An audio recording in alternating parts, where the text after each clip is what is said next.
Isang mapagpalang umaga po sa ating lahat. Ngayon po tayo ay nasa ika-26th day ng ating daily prayer devotion.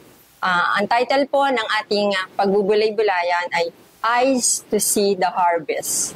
At ang talata naman po na ating gagamitin ay ang mula sa Juan, Kapitulo 4, versikulo 35. Hindi ba sinasabi ninyo, 4 na buwan pa at anihan na? Sinasabi ko naman sa inyo, masdan ninyo ang mga bukid, hinug na ang trigo at handa ng anihin. Tayo po ay mayroong 3 puntos na pag-aaralan. Una po ay awakening our awareness. Dapat po tayong magkaroon ng kamalayan na makita ang napakaraming kaluluwa na nangangailangan ng anihin. Ikalawa po, responding to the need. Kapag nakita na natin ang mga anihin, dapat meron tayong pakilos na gagawin. Ipanalangin natin na bigyan tayo ng Diyos ng lakas ng loob upang tayo ay makapagbahagi ng kanyang mga salita sa mga taong handang makarinig ng mabuting balita ng Diyos.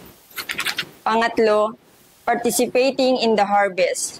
Dapat nating maunawaan na lahat tayo ay may papel na dapat gampanan sa pag-aakay ng mga kaluluwa.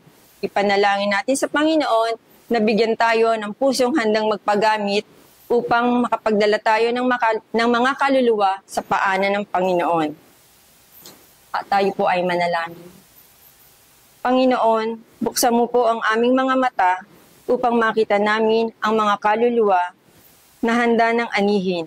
Panginoon, tulungan mo po kami na palaging tumugon sa mga pagkakataon na ibinibigay mo sa amin upang kami ay makapagbahagi ng iyong mga salita at kung saan mo po kami nais dalhin. Lord, pagkalooban mo po kami ng karunungan at pusong handang magpagamit upang maraming kaluluwa ang madala sa iyo, Panginoon. Ito po ang aming panalangin sa pangalan ni Jesus. Amen. Muli, tayo po ay magkita-kita bukas sa ika-27 araw ng ating daily prayer and devotion. God bless po sa ating lahat.